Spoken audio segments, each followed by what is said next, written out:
Welcome to Stories of Strength. I'm Reverend Liz Walker, and I am proud to be with you all virtually in support of the Stonehouse. Since 1974, a full 6 years before I moved to Boston and joined WBZ News, the Stonehouse has been building the foundations for change.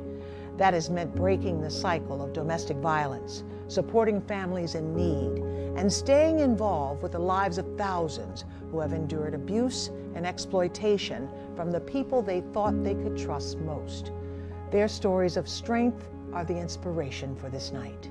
We've got musical performances from a few of Boston's favorite acts, brought to you by Mentz, a law firm who has done a tremendous amount of pro bono work for Stonehouse. We're also going to take a look at the deep needs and the bright future of Stonehouse, and hand out a pair of awards to two women who have inspired us this year with their resolve and their courage. One of them has persevered through abuse and addiction, while the other is fighting on the biggest stage, transforming the face of democracy in this country.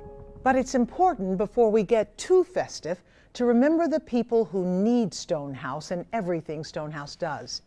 In this country, more than 10 million adults experience domestic violence each year. On a typical day, domestic violence hotlines in Boston receive over 19,000 calls.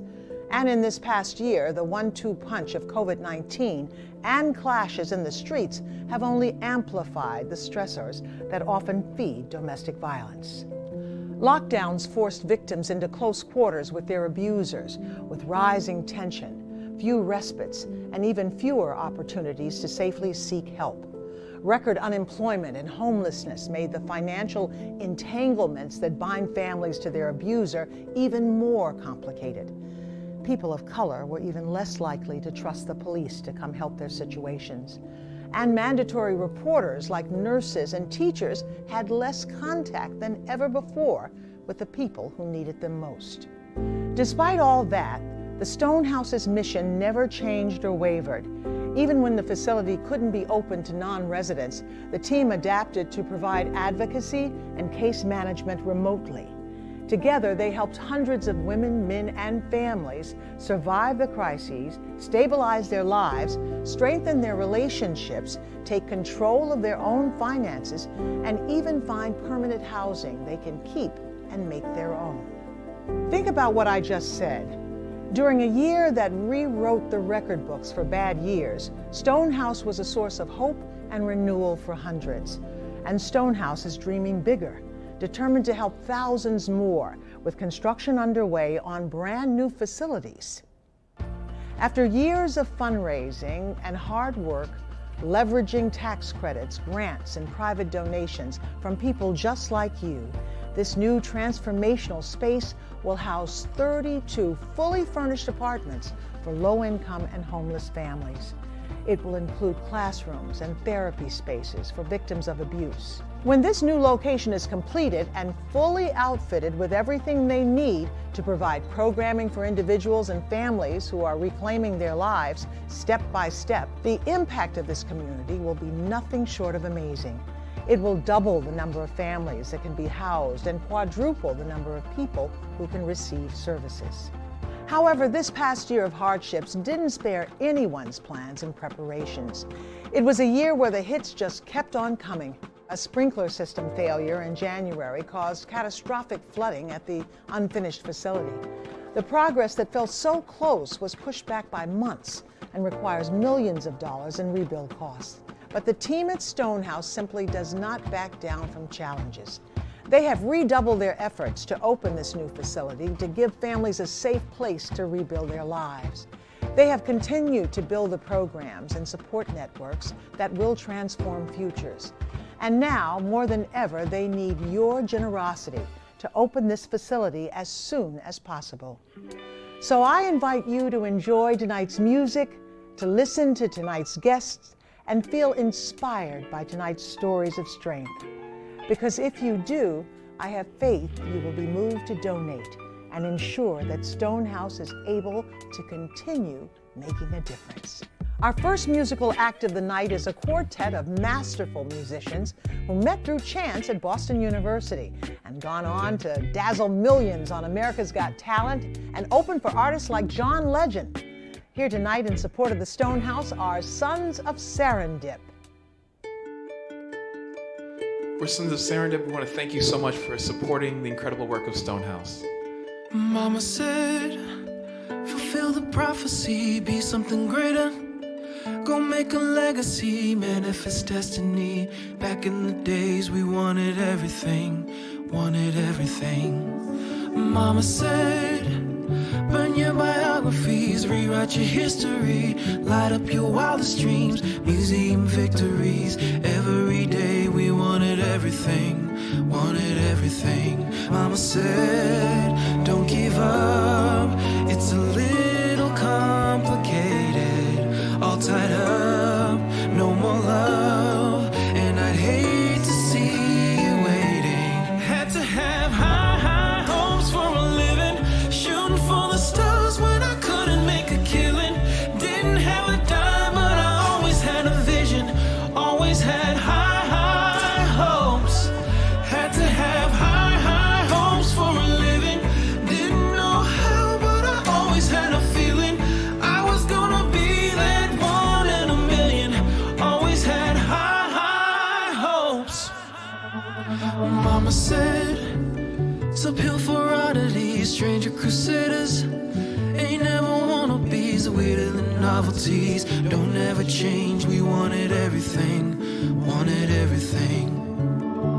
Stay up on that rise, stay up on that rise, and never come down. Oh, stay up on that rise, stay up on that rise, and never come down. Mama said, don't give up, it's a little complicated, all tied up, no more love, and I'd hate to see you waiting. They say it's all been done, but they haven't seen the best of me. Yeah, I've got one more run, and it's gonna be a sight to say. Yeah, had to have high hopes for a living, shooting for the stars when I couldn't make a killing. Didn't have a dime, but I always had a vision, always had high hopes. Had to have high hopes for a living. Didn't know how, but I always had a feeling I was gonna be that one in a million. Always had high hopes. Had to have high hopes for a living, shooting for the stars when I couldn't make a killing. Didn't have a dime, but I always had a vision, always had high hopes. Had to have high hopes for a living. Didn't know how, but I always had a feeling I was gonna be that one in a million. Always had high hopes. Hi, I'm Kim Kerrigan from Bloomberg Radio.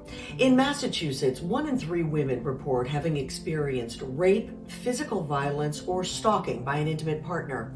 That's why your support of Stonehouse is crucial. Please click the donate button and give what you can. Hi, this is Julie Devereaux from 105.7 WROR. In Massachusetts, over 1/3 of transgender people report threats of violence by an intimate partner. And LGBTQ adults are almost 3 times as likely to experience that kind of abuse compared to heterosexuals. Please help Stonehouse support all victims by donating now. This is Shayna Seymour, Chronicle anchor on WCVB5. Did you know that current or former inmate partners commit 14% of all homicides in the U.S., 70% of the victims being female, and a disproportionate number of them are women of color? The Stonehouse is working to make a difference in the Boston area, and you can help too. Please give what you can and donate today. Hey, it's Sue Tabb from Morning Magic on Magic 106.7. Domestic violence rates are 5 times greater in households with the lowest annual income compared to the highest annual income. That's who Stonehouse serves. Please click the donate button and give what you can. Thank you so much. All right, it's time for our first honor of the night. Every year, Stonehouse recognizes one of their own, a person who came to them in crisis, often a victim of abuse, yet who has worked through the program to find their voice and turn their life around. Some have overcome tremendous trauma. Others have battled mental illness or addiction. But every recipient of this award has not only survived, but has achieved success on their own terms to become an inspiration to the entire Stonehouse community and staff. And this year's recipient is no exception. So it is my honor to introduce all of you to this year's winner of the Marcia Gordon You Did It Award, Tatiana.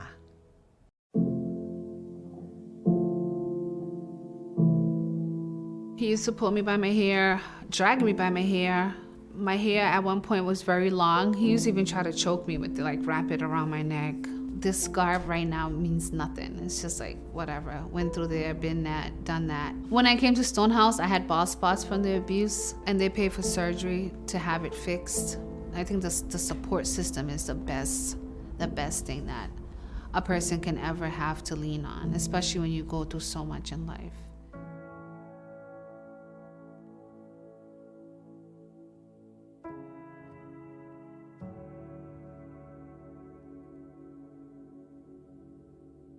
I met my kid's father when I was in junior high. Like, he wouldn't give up. He just wanted to be with me. He just was trying so hard, wine and dine me, trying to get me to stay with him, giving me attention that I never really had. And actually, all the attention that he was giving me was kind of overwhelming because it didn't allow me to have space to think. And one time we was in his room watching TV, and that was the first time that he hit me. We was just watching TV, and he just punched me on my side. I was having a lot of emotions. Like, I was scared, I was angry, I was mad, I was concerned.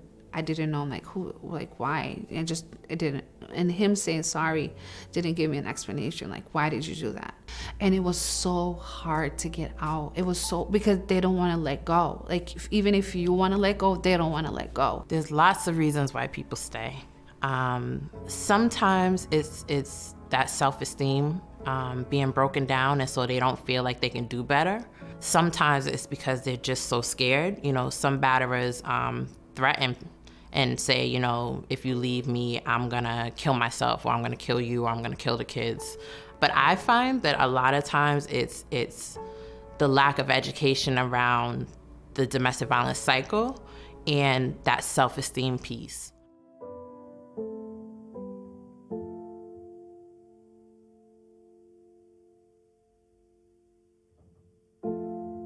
I stayed with him. We had Deja Lee, which was my daughter. Now, that's when the domestic violence really started, after I gave birth to my daughter. And I remember one time we was arguing about something, and I had my daughter on my hips, and I remember he slapped me. He slapped me so hard, it hurt, and I just held my daughter, and I was crying, and I remember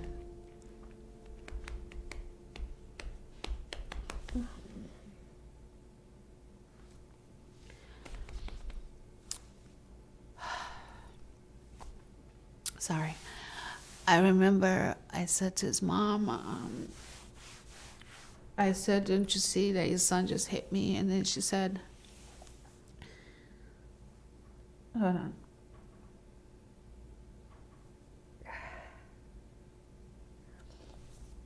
And then she said, "Oh, you better be glad, because I used to get plates thrown across my face." So when she said that to me, that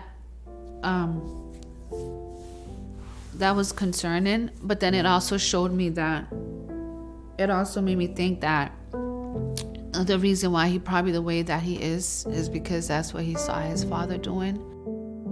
Domestic violence can be a generational issue. And so you can have grandparents that went through domestic violence and maybe stayed together, and their kids witnessed that. So then they grow up to also be a batterer, and then it's just kind of like a pattern. And at some point, somebody has to jump in and stop that cycle.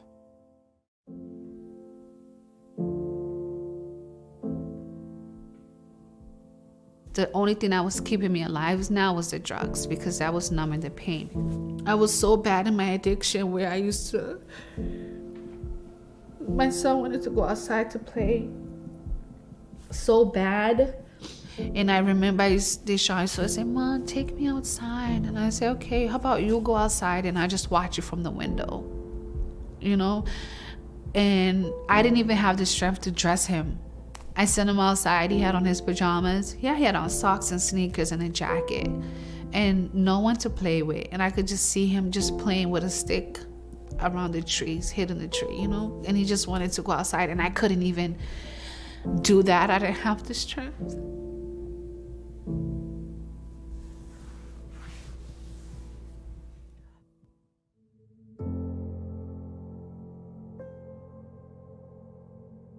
All I know is that I woke up and he was standing over me with a knife. And he said, today's the day that you're going to die. And then my kid's father just started like beating me. Yep. He beat me from my room all the way to the living room.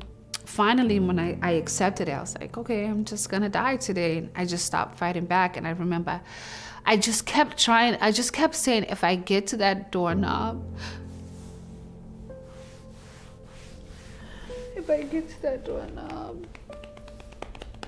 somebody in the hallway is gonna hear me and they're gonna help me, because this is projects. There's doors everywhere. Like somebody hears something. And then I remember he just jumped on the couch and he just kicked me so hard and I hit my head on the side of the window. And that's all I remember.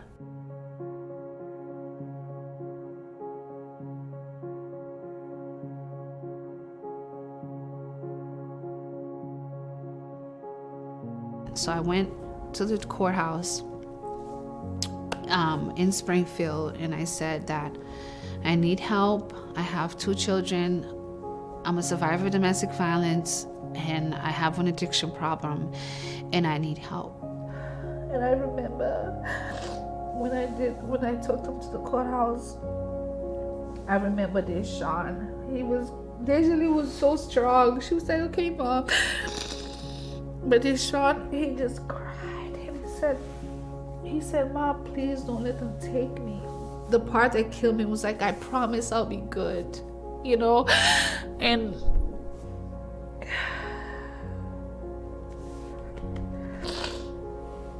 him not even understanding that it had nothing to do with him, that they're not you're not going away because you're bad, you're going away because Mommy needed help.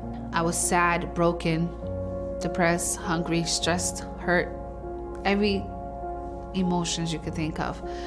But all I wanted to do was just rest my mind and sleep. During this time, my kids were in foster care and I got to see them once a week. And that gave me hope.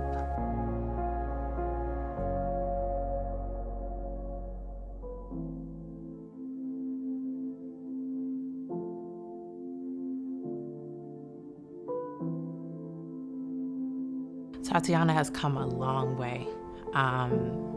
She initially came to us from a substance abuse program, and I think that she wasn't expecting to learn all that she learned at Stonehouse.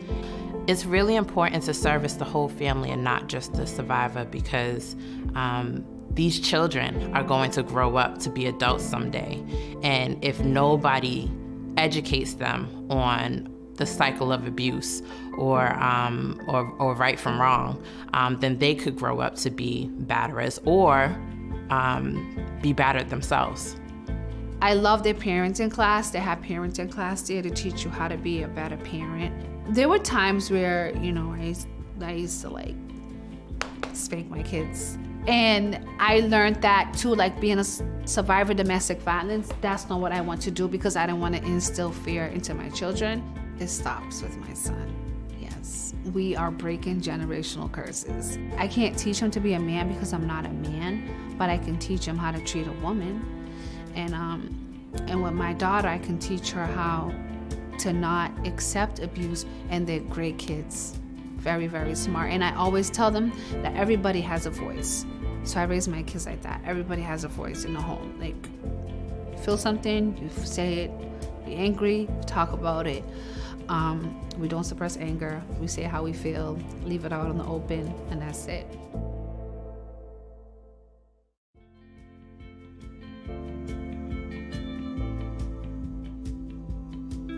I believe in the system, like going through a Stonehouse and getting the support that I needed. And if every woman that go through Elizabeth Stonehouse, they follow every steps of the program that they have, it works. It works. So, yeah, domestic violence ends with us.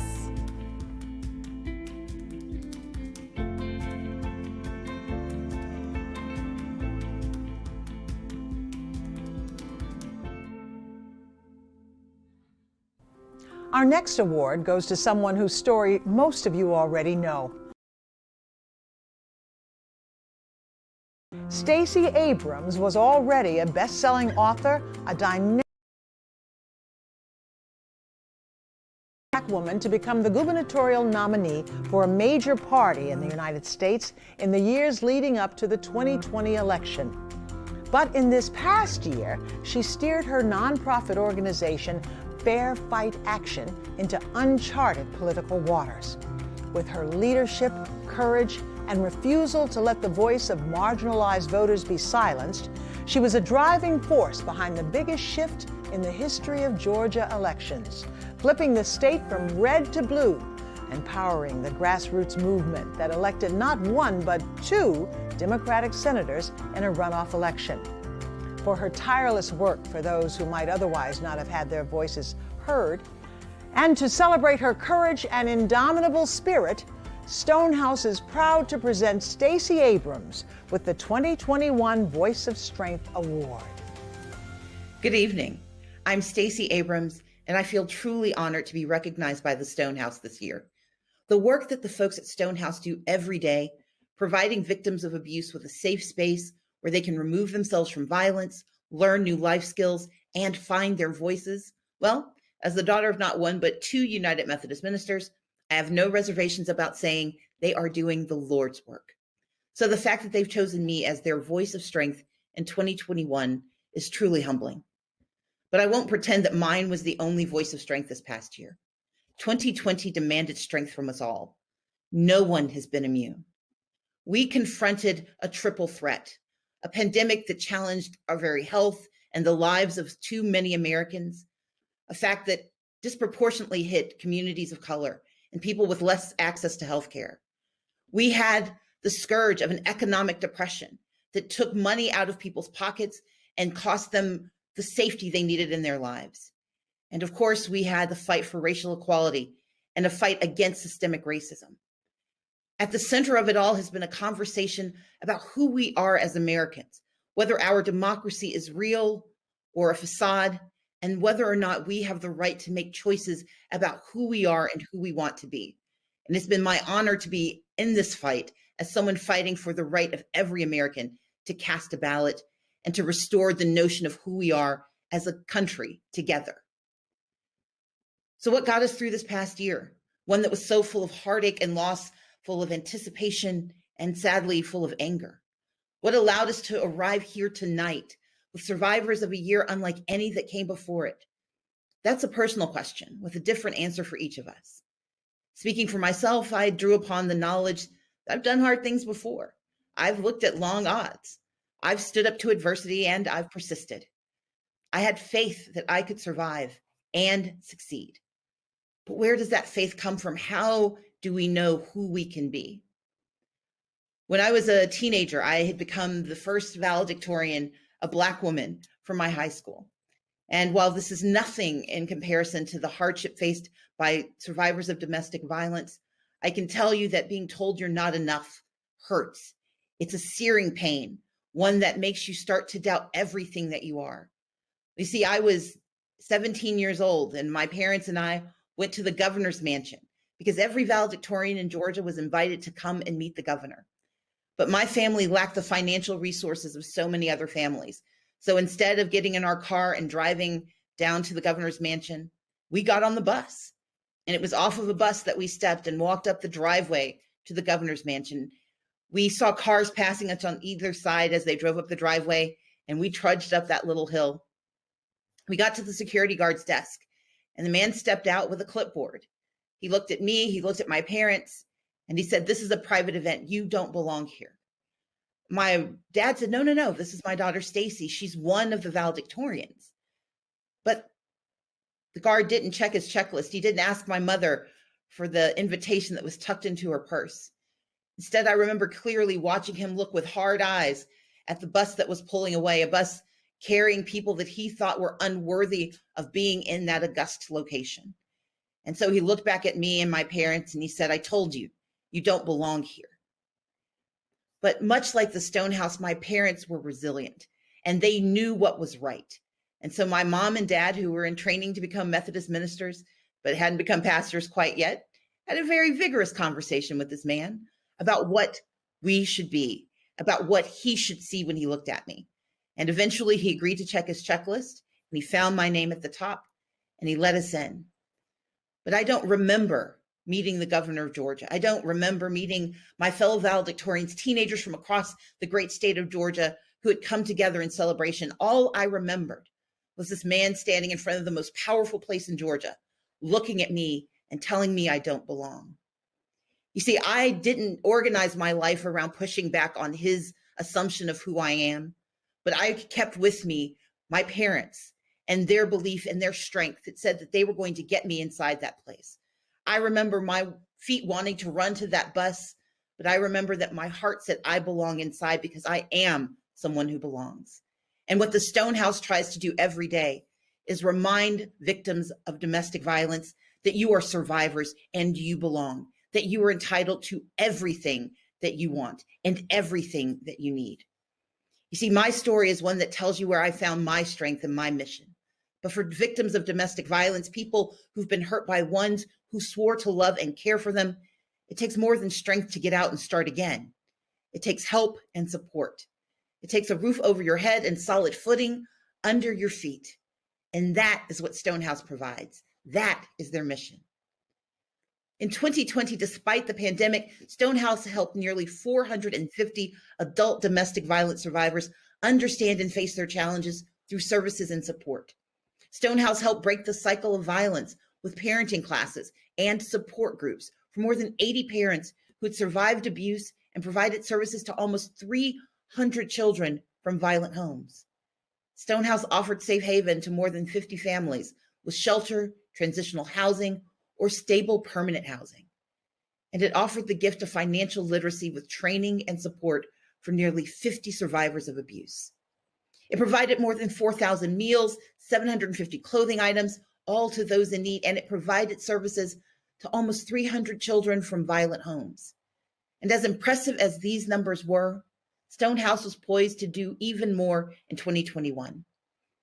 Now, I understand that just weeks from opening a new facility that would have doubled, tripled, or even quadrupled the team's ability to provide services and shelter, tragedy struck. Progress was delayed when the sprinkler system failed and the ensuing water damage took its toll on the apartments, daycare center, offices, and more. The flooding has set the project back a few months, but with each day of delay for a domestic violence victim or survivor, an adult or a child, those days can feel like a lifetime. But if the past year has taught us anything, it's that we can survive setbacks. We can meet problems head on and we can persevere. Buildings, bonds, our very democracy can be rebuilt from the ground up when we work together. So I gratefully accept this Voice of Strength award. And I vow to use my voice to challenge everyone watching to get involved, donate, give generously, be part of the next 1,000 stories of strength. Be the person who says they belong and help make that real. Help the Stonehouse do their vital work and open their facility as soon as possible. Because everyone deserves the right to feel safe. Everyone deserves to be part of a community that supports and values their humanity. And everyone deserves to have their voices heard. I thank you for this honor. Up next, we have a musician who knows Roxbury and the neighborhood surrounding Stonehouse well.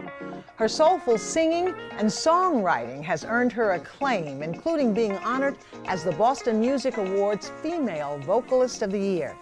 She'll be touring in support of her new self-titled album soon. But tonight, it's my pleasure to introduce Boston's own Lisa Bello. What's up, everyone? We really need your help. The Stonehouse needs your dollars, needs your funds to help the community, trying to build this new facility, trying to get people moved in. You know what we need you to do. Well, sometimes I go out by myself and I look across the water. And I think about the things of what you did, and in my head I paint a picture. Since I come on home, said my body's been a maze, and I miss your ginger hair and the way you like to dress. Won't you come on over, stop making a fool out of me. Why don't you come on over, Valerie? Valerie,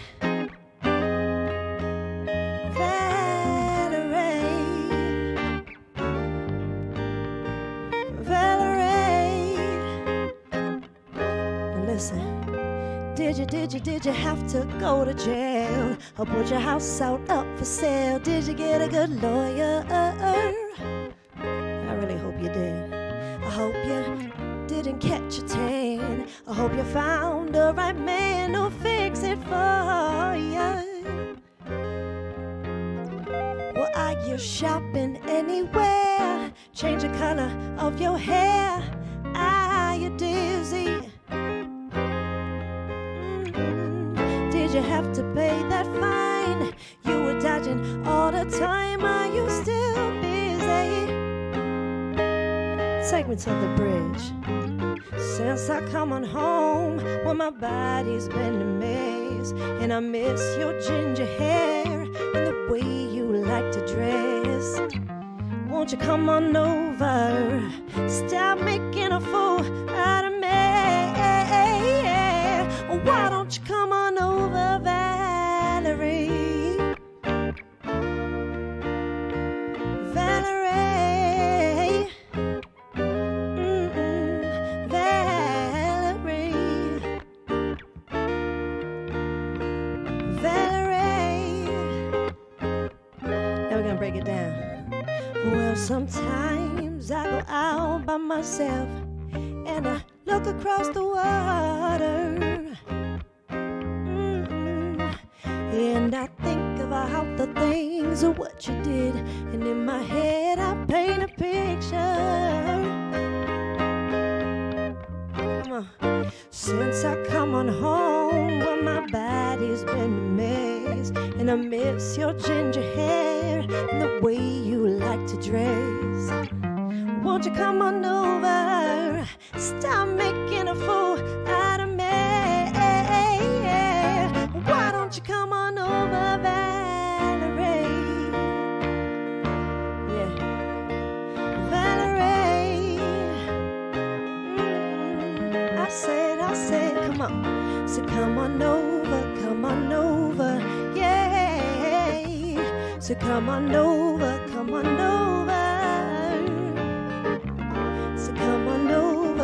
on over. Now that's your turn for the last part. Hey, so come on over, Valerie. So why don't you come on over, Valerie?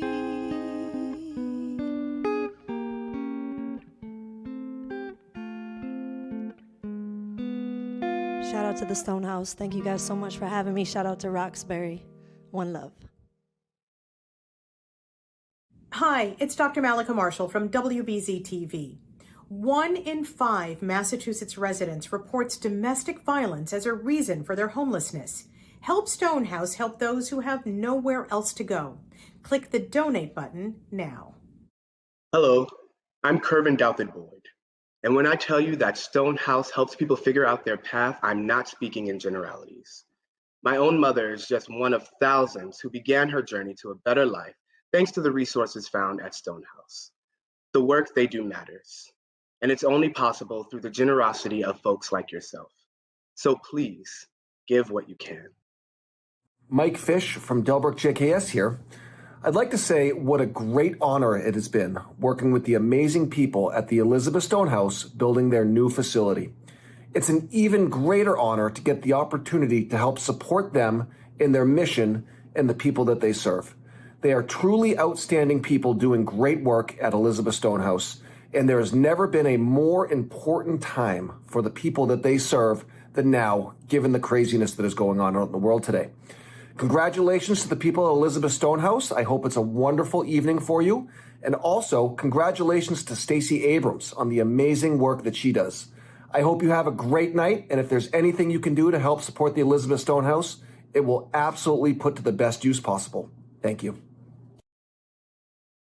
The new Stonehouse home isn't the only thing getting a new look in 2021. The logo for Stonehouse was just unveiled as well. Every bit as moving as the artwork itself.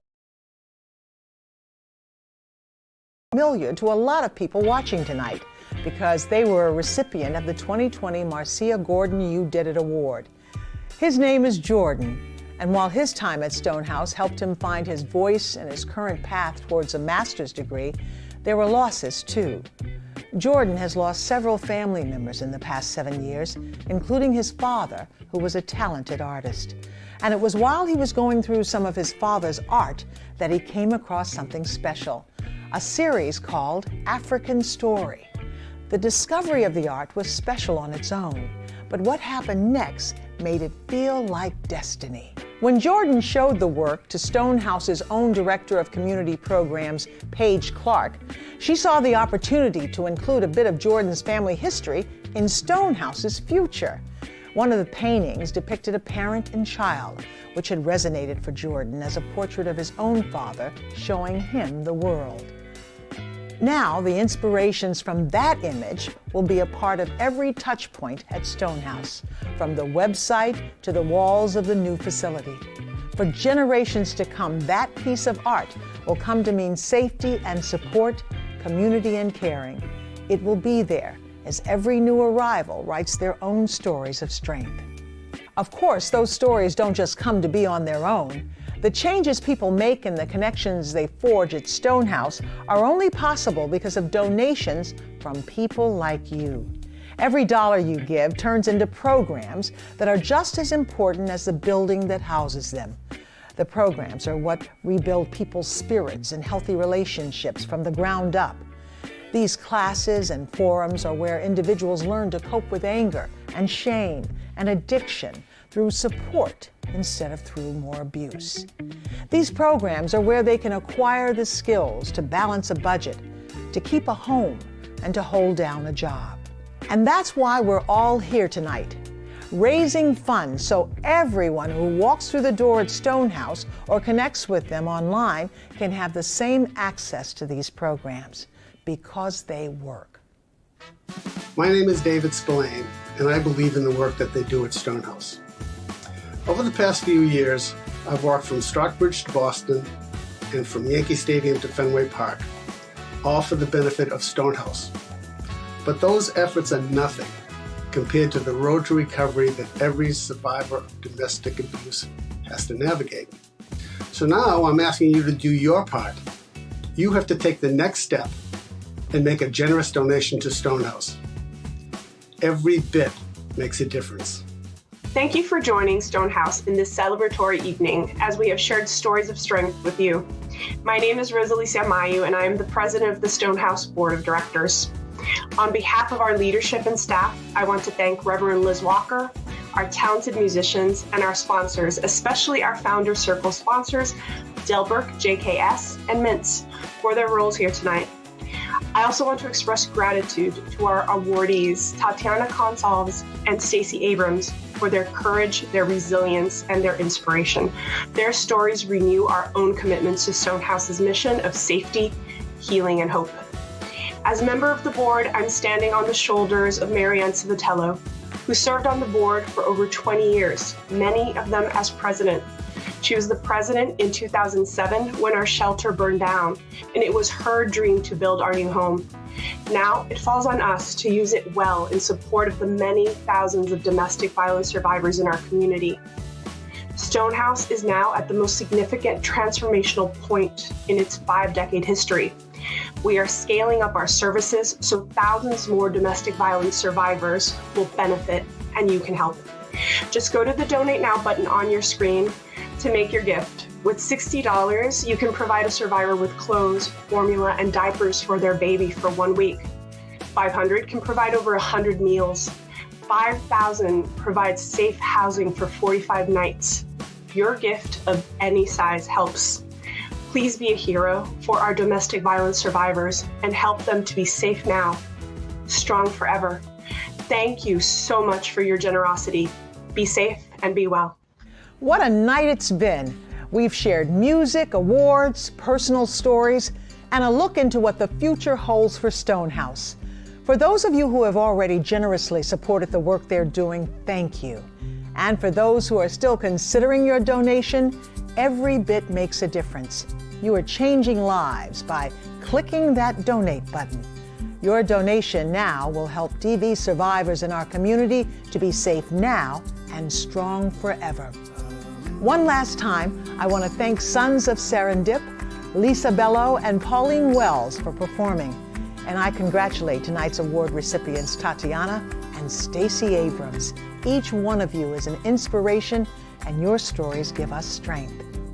We're going to end the show with a final musical performance from an individual who has dedicated her life not just to music, but to service. Pauline Wells is a 28-year veteran of the Cambridge Police Department, where she now serves as a deputy superintendent. Pauline's work with domestic violence victims makes her an extra special guest tonight. And while her musical career started nearly a decade after she began wearing a badge, she has used her unforgettable voice to sing before stadiums and arenas, crowds and communities, always celebrating our freedoms and the people who protect them. It is my pleasure to introduce Pauline Wells. I've been your host, Reverend Liz Walker. Thank you. Be safe. Good night. Hey everyone, thanks so much for coming out to the Stories of Strength event. We really appreciate it. You can have my heart, but it isn't new. It's been used and broken and only comes in blue. It's been down a long road and it got dirty.